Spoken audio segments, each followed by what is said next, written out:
আমি যে বারবার বলতেছি যে মানুষের সাথে বৈধতা দেওয়া খুব জরুরি কেন ভাই? আপনার মতো তারাও এসে অবৈধ হইছে। এরকম পাবলিক আমি না। আদার্স যতগুলা চ্যানেল দেখেন, যাদের ভিডিও দেখেন, দেখেন। যাইয়া দেখবেন ৫ মিনিটের ভিডিও এখানে ২.৫ মিনিট অ্যাড দেখবেন। তারপর মেইন কথা শুনবেন। ওরে বাটপাররা! আর সেটা শুইনাই আমার বাংলাদেশি ভাইয়েরা ঝাঁপাইয়া পড়ছে, টাকা পাসপোর্ট জমা দেওয়া শুরু করে দিছে। আর আমাকে গালাগালি শুরু করছে। তারা মালয়েশিয়াতে আসবে, কাজ পাবে, বেতন পাবে, নিরাপদে থাকবে এবং কি অবৈধ হওয়ার কোনো চান্স থাকবে না। হাই হ্যালো, আপনাকে স্বাগতম আমাকে দেখতে এবং কি শুনতে ভিডিওটিতে ক্লিক করার জন্য। ভিডিওতে যাওয়ার আগে ছোট্ট একটা রিকোয়েস্ট, যারা আমার চ্যানেলে নতুন, আমার চ্যানেলে ভিজিট করেন বা চ্যানেলে সাবস্ক্রাইব করেন না, রিকোয়েস্ট থাকবে চ্যানেলটি সাবস্ক্রাইব করবেন। বিকজ দেখেন আমি কিন্তু খুব শীতের মধ্যে বারান্দায় দাঁড়িয়ে ভিডিও বানাই। আমার একটা রুম নাই পার্সোনাল, আমার একটা স্টুডিও নাই। এখন অ্যাকচুয়ালি আমি এটা এই জন্যই বলতেছি, আমি তো যাই কিছু বলি আপনাদের একটু উপকার হয় সেই জন্যই বলি। তো সেই জায়গা থেকে যদি আপনাদের কাছ থেকে একটু ফিডব্যাকটা ভালো আসে, ইন্সপিরেশনটা আরও বেশি কাজ করে। ভিডিও বানানো বা আ বা ভালো লাগা নিয়ে কথা বলতে পারি। দ্যাটস ইট, এতটুকুই। সো মেইন টপিকে আসি। মালয়েশিয়াতে ১২ লক্ষ শ্রমিক নিয়োগ দিবে ডক্টর ইউনূসের জাদুর পরশে। বাংলাদেশি যে মিডিয়াগুলা খুব থাম্বনেইল বড় করে লিখে আ নিউজ করছে। অ্যাকচুয়ালি মূলত আমি আমার আগের ভিডিওতে বলছি, যারা কলিং নিয়ে আমাকে খুব বাজেভাবে ট্রিট করছেন। আমার কথা হলো আপনার ভুল, আপনি বুঝতে পারবেন টুডে টুমরো। বাট আপনি যে আমার সাথে বাজে বিহেভটা করছেন, বাজে ব্যবহারটা করছেন, এটা কি আপনি উইথড্র করতে পারবেন? পারবেন না। ওকে, মূলত মালয়েশিয়ার সরকার শ্রমিক ১ লক্ষ শ্রমিক তারা নিয়োগ দিবে। তার মধ্যে আরও টোটাল আ আরও অনেক কান্ট্রি থেকে তারা লোক নেয়। শুধু বাংলাদেশ না। পাকিস্তান আছে, ভিয়েতনাম আছে, থাইল্যান্ড আছে, ইন্দোনেশিয়া আছে, আম আরও অনেকেই আছে। শ্রীলঙ্কা আছে।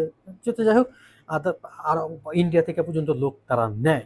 তো সেই অর্থে আমাদের বাংলাদেশ থেকে যদি তারা কর্মী নেয়, বড়জোর ৪০ থেকে ৫০,০০০ কর্মী নিবে তারা। তার মধ্যে ১৮,০০০ কর্মী তো আগে পেন্ডিং ছিল। কিন্তু আমাদের বাংলাদেশি মিডিয়াগুলা ১২ লক্ষ শ্রমিক নিবে, এইভাবে তারা মিডিয়া এই যে খবর ছাপাইছে বা নিউজ করছে, সেটার উপর বেস করে অলরেডি অনেক অনেক বাংলাদেশি ভাই প্রবাসে মালয়েশিয়াতে আসার জন্য টাকা জমা দিয়ে দিছে, পাসপোর্ট জমা নিয়ে নিছে। এটা তো মনে হয় জানেন, আমি মিথ্যা বলতেছি না। তো এই যে বাংলাদেশি মিডিয়াগুলা এই যে একটা ক্ষতি করলো আমাদের বাংলাদেশি যারা শ্রমিক মালয়েশিয়াতে আসবে, মূলত আসবে ৪০ থেকে ৫০,০০০, কিন্তু তারা নিউজ করছে ১২ লক্ষ শ্রমিক মালয়েশিয়া নিতে চায়, মালয়েশিয়া সরকার বাংলাদেশের থেকে। তো এই একটা আপনাদের আপনাদের এই ভুল তথ্যের কারণে, আপনাদের এই ভুল নিউজটার কারণে কত লাখ লাখ বাংলাদেশি ভাই নিজের সর্বোচ্চটা হারাচ্ছে। সম্পদ বা শেষ সম্বলটুকু যতটুকু দিয়ে সে মালয়েশিয়াতে আসবে, সেটা হারাচ্ছে। গেল এটা। প্রথমত গেল এটা। দ্বিতীয়ত মালয়েশিয়ান সরকার সিদ্ধান্ত নিছে তারা আ বা এভাবে লোক নিয়ে আসবে না। মূলত আমরা আমাদের বাংলাদেশের যে সিন্ডিকেট, যে দালাল চক্র, সেই দালাল চক্রের মাধ্যমে তারা যেভাবে টাকা খায় মালয়েশিয়াতে লোক পাঠায়, আবার পাসপোর্ট দেয় না, অবৈধ হয়, কাজ দিতে পারে না, তারা এভাবে লোক নিয়ে আসবে না। তারা মূলত লোক নিয়ে আসবে বা ব্যাপারটা সিস্টেমটা এরকমভাবে চালু করার একটা প্রক্রিয়া চলতেছে বা কথাবার্তা চলতেছে যে আ বাংলাদেশের যতগুলা হুম, বায়ার বা এজেন্সি নিবন্ধন আছে, প্রত্যেককে উন্মুক্ত করে দেওয়া হোক। সেখান থেকে তারা মালয়েশিয়ান সরকার দেখে, তারা রিপোর্ট দেখবে, তাদের ব্যাকগ্রাউন্ড দেখবে, তারা পূর্বে কর্মী মালয়েশিয়াতে দিছে কয়জন, তারা অবৈধ হয়েছে কিনা, তাদের বেতন ঠিকঠাক মতো পাইছে কিনা, তারা ঠিকঠাক মতো কাজ পাইছে কিনা। এই এই রিপোর্টটা দেখে দেন তারা তাদের মতো করে এজেন্সিকে ভিসা দিবে, দেন তারা লোক নিয়ে আসবে। খুব সুন্দর একটা কাজ। যদি এরকম সিস্টেমে হয়, আলহামদুলিল্লাহ, এটা আমার দেশি ভাইদের জন্য, আমার বাংলাদেশি ভাইদের জন্য আরকি ভালো হবে। তারা মালয়েশিয়াতে আসবে, কাজ পাবে, বেতন পাবে, নিরাপদে থাকবে এবং কি অবৈধ হওয়ার কোনো চান্স থাকবে না। আমি এই ব্যাপারটা আ শুরু থেকে বলে আসছি। আমি যে বারবার বলতেছি যে মালয়েশিয়াতে বৈধতা দেওয়া খুব জরুরি কেন ভাই? আপনার মতো তারাও এসে অবৈধ হইছে। আপনি এখন যেভাবে আসতে চাচ্ছেন, এই যে দালালের মাধ্যমে, এই যে দালাল চক্রটা, সেম এভাবে এসে তারা অবৈধ হইছে। আপনি চিন্তা করেন মাত্র 40 থেকে 50,000 লোক নিয়ে আসার একটা কর্মসংস্থান এখানে আছে।